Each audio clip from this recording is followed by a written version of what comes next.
예, 오늘 이 본문 말씀은요, 제가 이전에 날들을 세는 지혜라는 제목으로 설교한 적이 있는데요. 오늘은 좀 다른 각도에서 좀 인생 얘기를 좀 해보려고 합니다. 이제 며칠이 지나면 2019년 1월이 됩니다. 1월. 그죠? 연말 연시가 되면 사람들은 누구나 다 시인이 되고 철학자가 됩니다. 아무리 바쁘고 정신없다 하더라도 잠시나마 하던 일을 좀 멈추고 지난 한 해 자신의 어떤 인생을 돌아보기 때문입니다. 여러분, 이 1월 달을요, 영어로 제누어리라고 합니다. 제누어리. 이것은 이제 고대 그리스의 신 야누스라고 하는 신, 이 야누스의 이름에서 따온 겁니다. 야누스 제누어리. 야누스는요, 두 개의 얼굴을 이제 가진 신입니다. 한쪽은 앞을 보고 또 한쪽은 뒤를 바라보는 아주 희귀한 형상을 하고 있습니다. 그러니까 1월이란 야누스가 그런 것처럼 지나간 한 해를 돌아보면서 또 한편으로는 새로운 한 해를, 다가올 새로운 한 해를 바라본다는 그런 의미입니다. 과거를 보면서 동시에 미래를 보는 것이 바로 현재라는 뜻이고, 특히 1월은 그런 의미가 있다는 겁니다. 매년 12월의 마지막 날 밤이면 우린 제야의 종소리를 듣습니다. 달력의 마지막 장이 떨어지면 어김없이 새로운 한 해의 달력이 걸립니다. 이때 우리는 시간이란 결코 붙잡을 수 없는 것이구나 깨닫게 됩니다. 그러니까 시간의 흐름 앞에 우리는 결국 창조주 하나님이 아니구나, 신이 아니구나, 유한한 존재임을 깨닫게 된다는, 절감한다는 겁니다. 1980년대죠. 이 백 투 더 퓨처라고 하는 미국 영화가요, 아주 전세 극장가를 강타한 적이 있습니다. 제가 아마 중고등학교 때 극장에서 아주 재미있게 봤던, 그래서 머리에 각인된 그런 영화입니다. 여기 보면 이제 마이클 제이 폭스라는 배우가요, 호기심 많은 10대로 나와요. 근데 이 한 미치광이 박사가 발명한 타임머신을 타고 자신의 부모님이 10대였던 1950년대로 돌아갑니다. 거기서 이 폭스는요, 항상 놀림을 당하는 얼간이 아버지가 자신의 어머니에게 아주 용기 있게 청혼할 수 있도록 도와주고, 또 그 과정에서 그 학교의 유명한 깡패를 때려 눕히게 돕기도 합니다. 그리고 다시 타임머신을 타고 현재로 돌아보니까 자신의 부모는 아주 성공적인 인생을 사는 부자로 돌보고 있었다는 그런 이야기입니다. 이렇게 과거로 돌아가서 우리의 어떤 불쾌했던 역사를 바꾸어버리는 이런 타임머신의 이야기는요, 소설이나 영화의 아주 흥미로운 주제 중에 하나로 사용되고 있습니다. 왜 그럴까요? 옛날이요. 이런 유행가도 있잖아요. 옛날이요. 그죠? 우리는 항상 과거에 대한 아쉬운 기억이 있어요. 그래서 뭔가 시간에 쫓기면서 또 내린 결정에 대해 후회하거나, 아니면 별 생각 없이 경솔하게 입으로 내뱉어버린 말에 대해서 뭔가 만족하지 못하기 때문입니다. 그래서 다들 다시 한 번만 기회가 주어진다면 더 잘할 수 있을 것이라고 생각합니다. 그러나 애석하게도 타임머신은 인간에게 가능한 게 아니에요. 가능한 게 아닙니다. 냉엄한 현실은요, 지나가 버린 생애를 다시 살 수 없다는 겁니다. 여러분, 따라해 보실까요? 인생에는 연습이 없다. 진리예요. 우리 인생이 드라마면 참 좋겠다는 생각할 때가 있어요. 드라마나 영화에는요, 뭔가 촬영할 때 NG가 나도 여러 번 수차례 다시 찍을 수가 있어요. 그런데 우리의 인생 드라마는 NG가 나더라도 거기에 대한 대가를 치르면서 계속 가야 되는 겁니다. 시간은 돈이다, 시간을 아껴라 등등 하지만 시간은 결코 아낄 수 없습니다. 시간은 반드시 써야 하는 거예요. 다만 문제는 어디에 어떻게 쓸 것인가를 순간순간 결정하는 데 있다는 겁니다. 우리에게 주어진 시간은요, 한정되기 때문이죠. 그래서 시간을 쓸 때는 어떤 지혜가 필요하고 전략이 필요합니다. 여기 계신 분들의 어떤 연령대가 혹시 40에 가까웠다 하면 이런 거예요. 우리나라 평균 수명으로 볼 때 인생의 전반전이 끝나고 이제 하프타임에 들어섰다고 볼 수 있습니다. 여러분, 전반전의 스코어보다 더 중요한 것은 후반전의 스코어입니다. 전반전에는 아무것도 모르고 열정을 다해서 뛰었지만 후반전에는요, 속도가 아니라 방향을 제대로 잡고 지혜롭게 뛰어야 돼요. 그러려면 우리 인생을 제대로 보는 시각이 필요합니다. 근데 오늘 본문 시편 90편은 이스라엘의 목자였던 모세의 기도문입니다. 이 기도문은요, 12월 마지막 주일인 오늘 우리가 한번 음미해 볼 만한 그런 말씀을 담고 있습니다. 여러분, 인간의 인생은 무엇입니까? 인간의 인생. 수없이 많은 철학자들이요, 씨름했던 이 질문, 거기에 대해 성경은 아주 간결하게 설명해 주고 있습니다. 특히 시편 90편 12절에 보시면 핵심을 담고 있습니다. 한번 읽어볼까요? 12절 말씀 시작. 그런즉 우리에게 우리의 날수 세는 것을 가르치사 우리가 지혜에 이르도록 우리의 마음을 쓰게 하소서. 그리고 10절에 보시면 이렇게 쓰겠습니다. 시작. 우리의 횟수의 날들이 70년이요 강건하면 80년이라도 그 횟수의 위력은 수고와 슬픔뿐이니 그 위력이 곧 끊어짐에 우리가 날아가 버리나이다. 그러니까 날수를 세는 것, 70년, 80년 이런 것들은요, 우리 인생이 유한하다는 거예요. 유한하다는 겁니다. 여러분, 우리 인생은요, 날마다 새로운 페이지를 장식하고 있습니다. 아무리 두꺼운 책이라 하더라도요, 마지막 페이지를 장식하고 나면 다음에 계속, 다음 호에 계속 이런 거 없습니다. 끝, 덮고 나면 the end가 되는 거예요. 그러니까 아무리 그 책의 내용이 내 인생 스토리가 짧건 길건 지루하건 재미있건 좋은 이야기건 나쁜 이야기건 간에 마지막 끝을 덮어야 될 시간을 반드시 온다는 겁니다.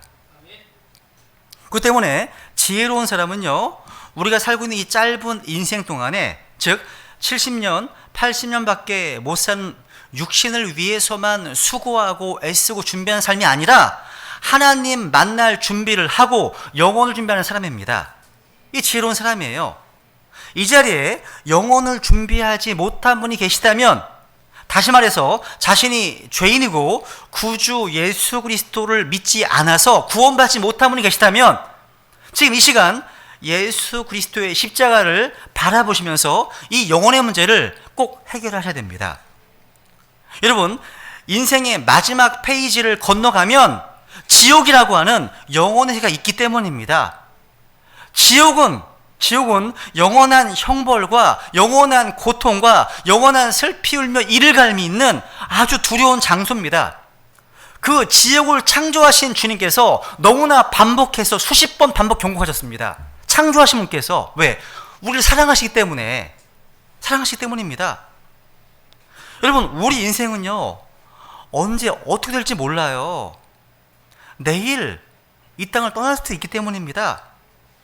그렇기 때문에 하나님께서는요, 고린도서 6장에 보시 이런 말씀하셨습니다. 같이 읽죠. 시작. 그분께서 이르시되 받아주는 때에 내가 내 말을 들었고 구원의 날에 내가 너를 구조하였노라. 보라, 지금이 받아주시는 때요. 아멘. 보세요. 보라, 지금이 now, 내일 아닙니다. 나중에 아닙니다. 차차 이렇게 속아서 지옥 가운데 지옥에 무척 많이 있습니다.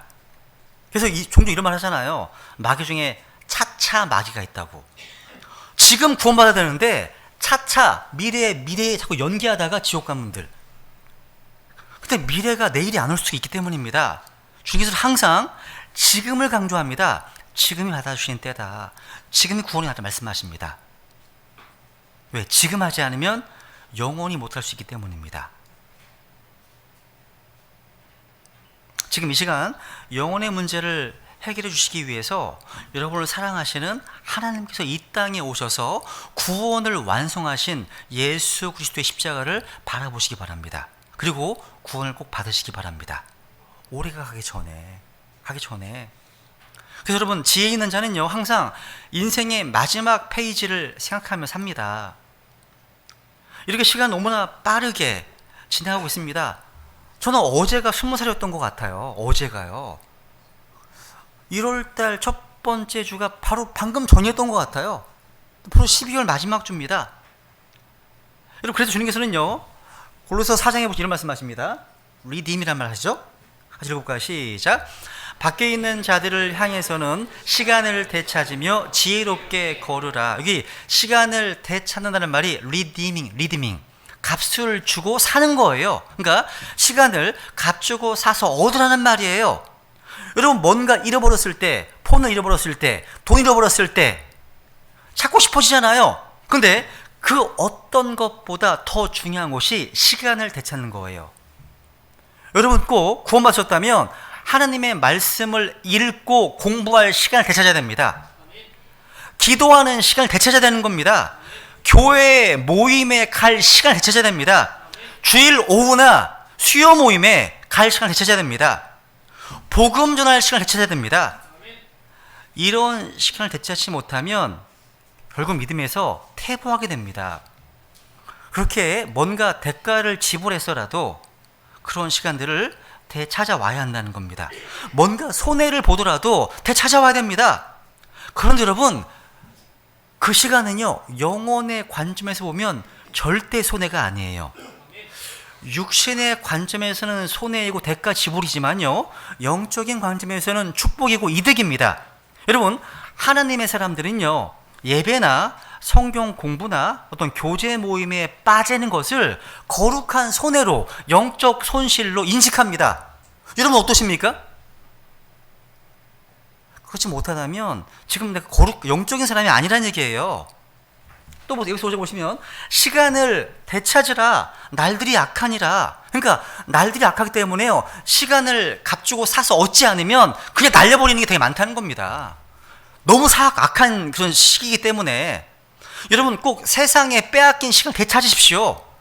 육신에 빼앗긴 시간을 되찾으시라는 거예요. 유튜브 영상을 보면서 너무나 의미 없이 보내는 시간을 되찾아오시라는 겁니다. TV나 인터넷 서핑이나 홈쇼핑 같은 곳에 빼앗긴 시간을 말입니다. 아니면 이게 워크홀릭 그러죠. 과도한 노동 시간이 문제라면 시간을 줄이세요. 월급 좀 적게 받더라도요. 그리고 영혼을 투자하시라는 겁니다. 이게 지혜로운 거예요. 그렇게 시간을 되찾지 않으면 여러분은 하나님과 함께 보낼 시간을 확보할 수 없다는 겁니다. 근데 크리스찬들은요, 시간을 되찾아서 그 시간을 주님과 함께 교제하고 말씀을 읽고 묵상하는 데 보내야 한다는 겁니다. 제가 엊그제 목회자들과 함께 그 한마미션의 전태관 형제님의 장례식장에 다녀왔습니다. 아마 금요일날 실시간 검색 1위에 계속 올라와 있었습니다. 이 전형진님은 한마미션의 기둥과 같은 역할을 하신 분입니다. 이분은 우리와 같은 믿음을 가지고 계신 성경대로 믿는 그리스도인이었습니다.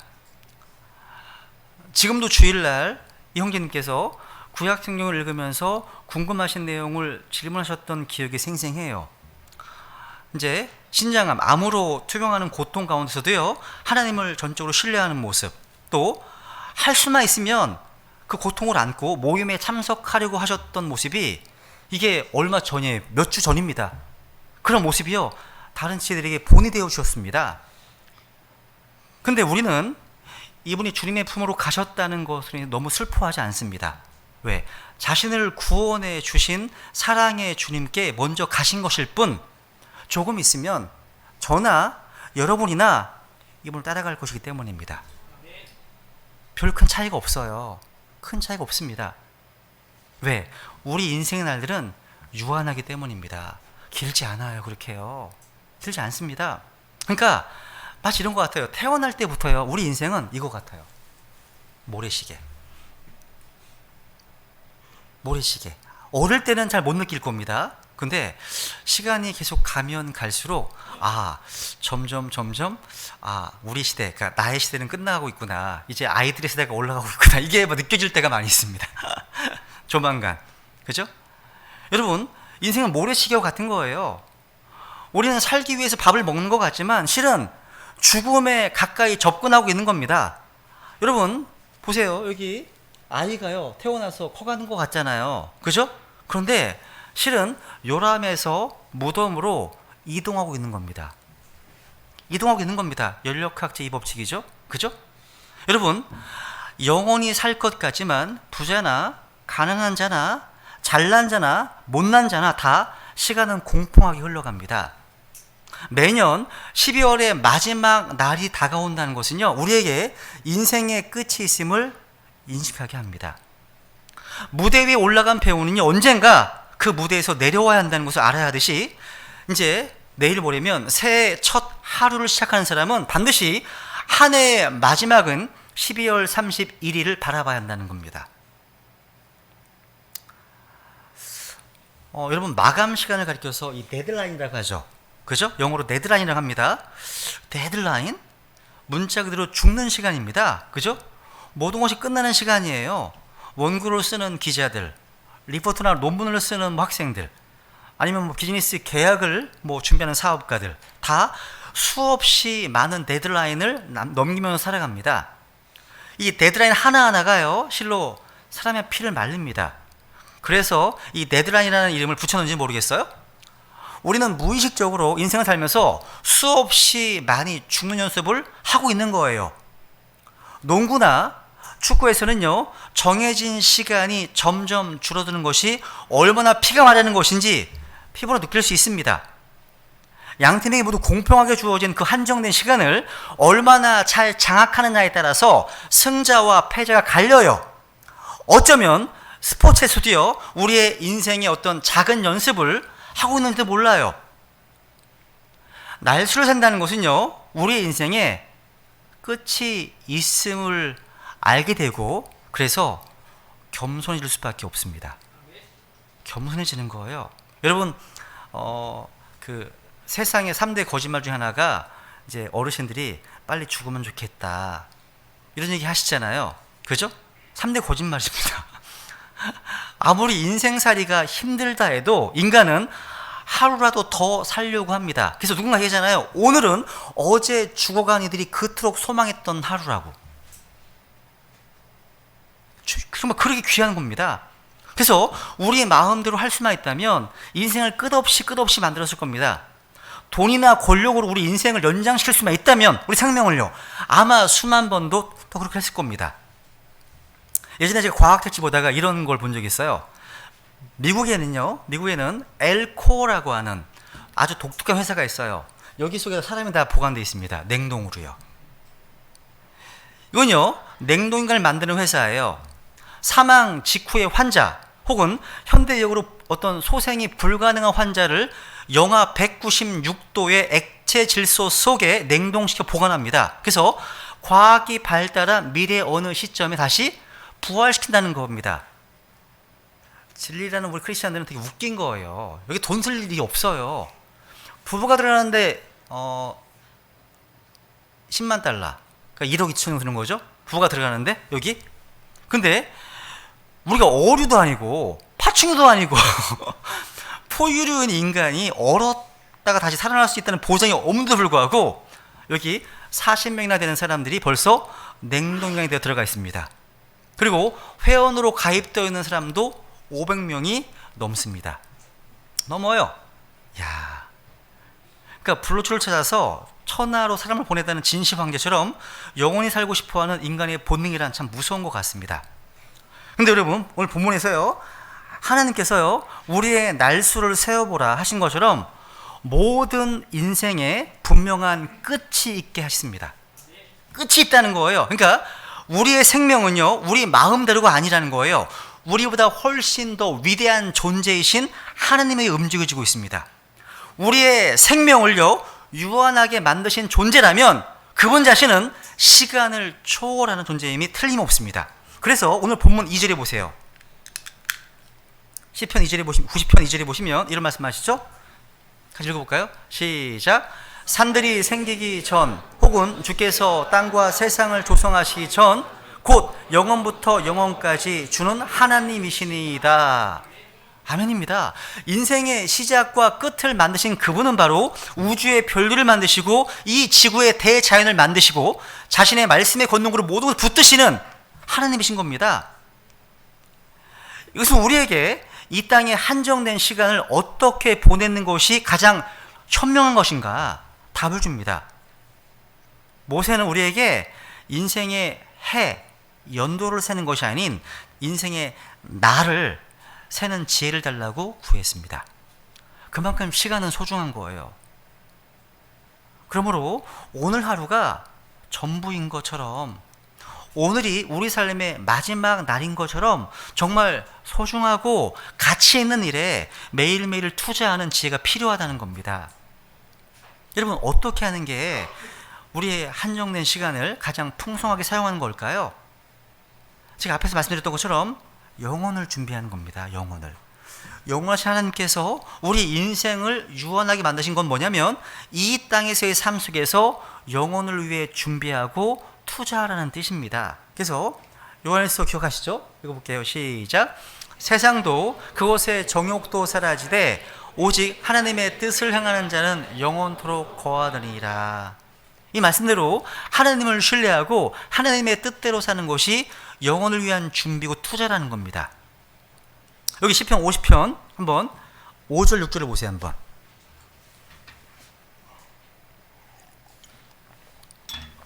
읽겠습니다. 시작. 주께서 그들을 홍수로 하듯 쓸어 가심에 그들이 잠 같으며 아침에 자라는 풀 같으니이다. 풀은 아침에 꽃을 피우고 자라다가 저녁에는 베어 시드나니. 여기 지금 우리 인생을 풀에 비유합니다. 아침에 그토록 화려하게 피고 자라던 풀도 저녁엔 순식간에 베어지고 마르는 것처럼 인생이 최대한 천수를 누리면서 모든 쾌락을 다 누려도 한마디로 일장춘몽에 불과할 뿐이라는 사실입니다. 하나님 말씀입니다. 우리가 아무리 그런 얘기 많이 하시거든요. 특히 이제 구원받지 못한 분들과 상담하다 보면 그런 얘기 많이 하세요. 내가 한참 잘 나갈 때에는 뭐 이런 얘기. 그리고 내가 왕년에는, 또 내가 젊었을 때는 말이야, 이런 말들. 그러니까 즉 과거의 황금 시절을 회상합니다. 근데 그거는 좀 여러분 지나갈 시간 없는 것 같습니다. 여러분, 마치 아무도 어제의 신문을 거들떠보지도 않듯이 말입니다.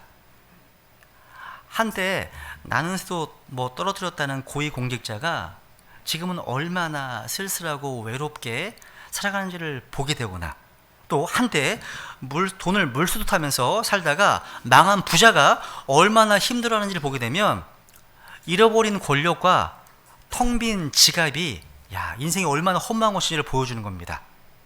인생의 허무함은요, 우리를 피곤하게 합니다. 공허하게 외롭게 합니다. 그렇기 때문에 우리 인간에게는요, 영원한 안식처를 향한 바람, 그러니까 어디인가 있을 것 같은 홈, 본향, 고향을 향한 환상이 있어요. 그것이 뭐냐? 절대자 하나님을 향한 그리움입니다. 이것을 오늘 본문 1절에 보세요. 1절 읽습니다. 시작. 주여, 주는 모든 세대에서 우리의 거처가 되셨나이다. 거처, 누가요? 주님께서요. 주님께서. 그러니까 거처는 안식처입니다. 영원한 쉼터라는 거예요. 인생이 허무하다고 느끼는 사람들은요, 따뜻한 쉼터가 되어주시는 하나님을 만나야 됩니다. 하나님이야말로 옛날에 금잔디이면서 그분이야말로 꽃피는 산골이고 뭐 그 속에서 놀던 때가 그립습니다, 이런 홈, 이런 고향인 거예요. 하나님이요.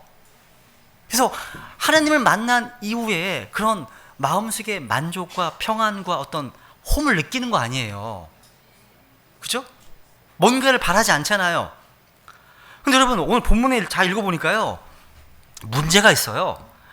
인생의 진짜 심각한 문제는 인생의 뭐 생명의 길이나 허무함에 있는 게 아니구나. 문제는 죄에 있습니다.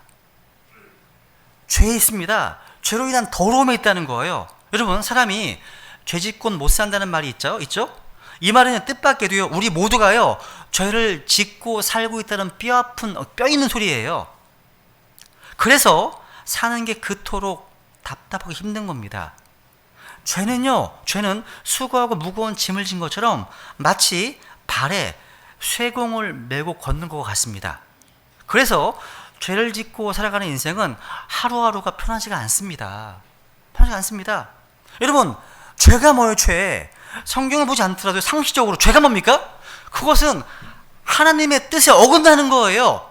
하나님의 뜻은 정의인데 우리는 불의를 행합니다. 하나님의 뜻은 사랑인데 우리는 미워하며 산다는 거예요. 하나님의 뜻은 겸손인데 우리는 남한테 자기를 과시하지 못해 안달을 합니다. 하나님의 뜻은 순결인데 우리는 항상 더러운 생각과 더러운 말을 하고 더러운 행동을 하고 삽니다. 이게 죄예요. 죄입니다. 누군가 우리의 뜻을 무시하거나 거스르면 화가 나잖아요. 분노하잖아요. 마찬가지입니다. 하나님 또한 하나님의 뜻을 무시하고 거스르는 것, 죄 짓는 인생에 대해서 분노하십니다. 그래서 본문 7절에 보시면 7절에 보시면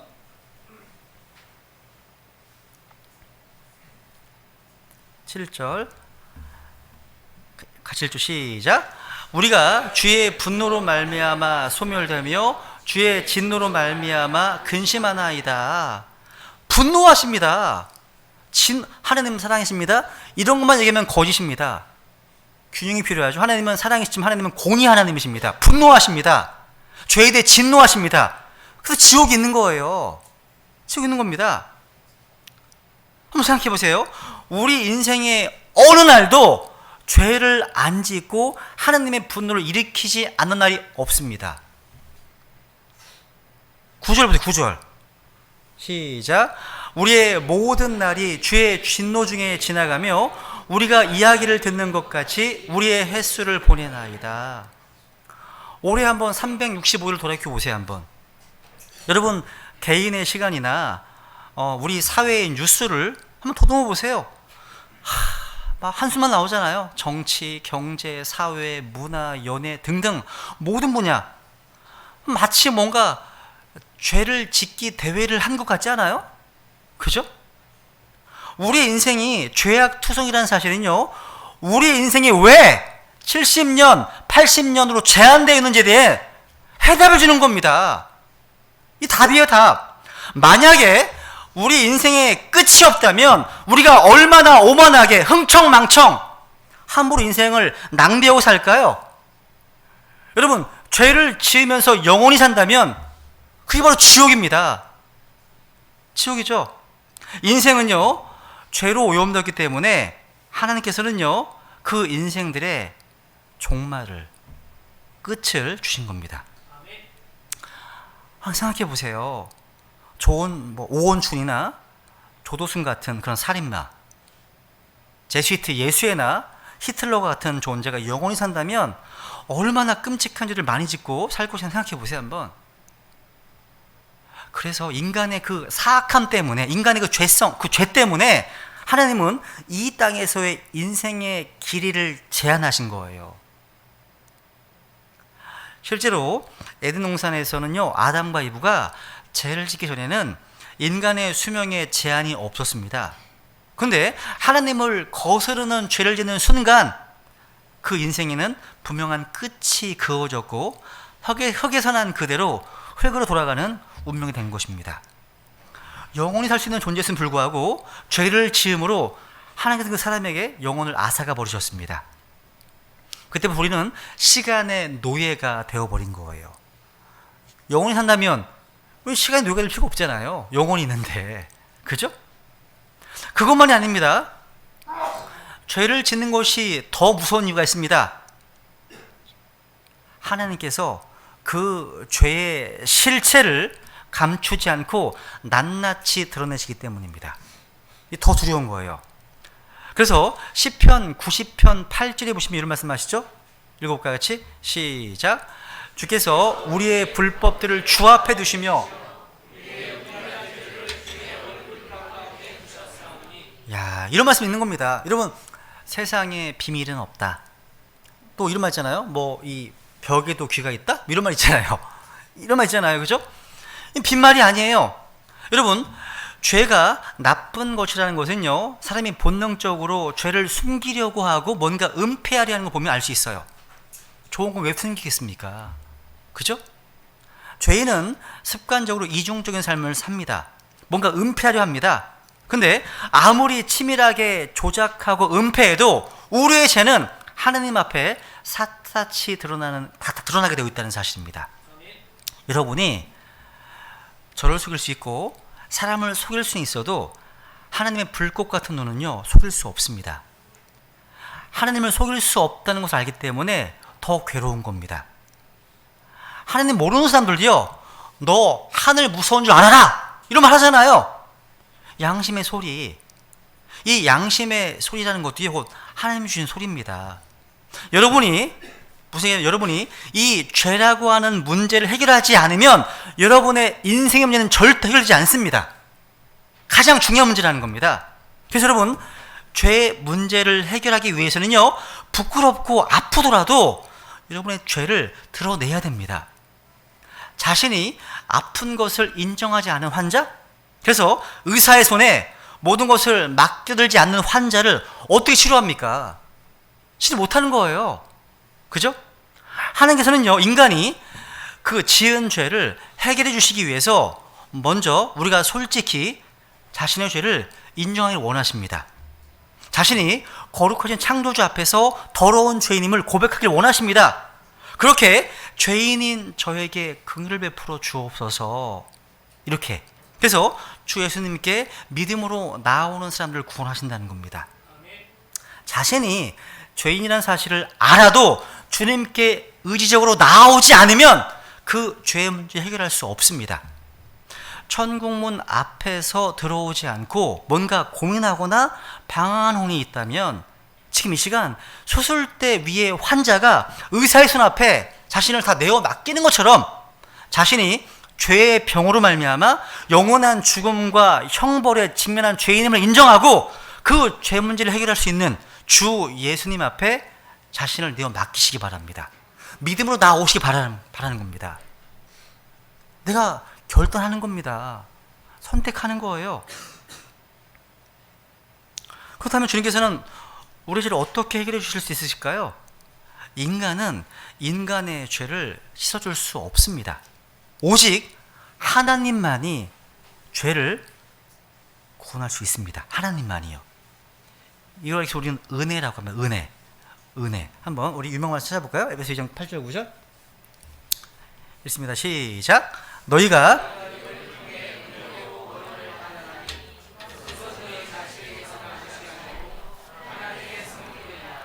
행위에서 난 것이 아니니 이것은 아무도 자랑하지 못하게 하려 함이라. 너희가 믿음을 통해 무엇을 해요? 은혜로 구원을 받았다. 하나님의 전적인 은혜로 구원받습니다. 구원 그런 거예요. 그래서 우리 인생에는 하나님의 은혜가 필요합니다. 제가 지난주 설교에서 말씀드렸던 것처럼 죄를 지었던 아담과 이브에게 하나님께서 가죽 옷을 만들어 입히셨습니다. 스킨 코트라고 하죠. 가죽 옷. 그러니까 이것이 은혜예요. 왜냐하면 히브리서 9장 22절에 보시면 이런 말씀하시잖아요. 피 흘림이 없은즉 사면이 없느니라 하시잖아요.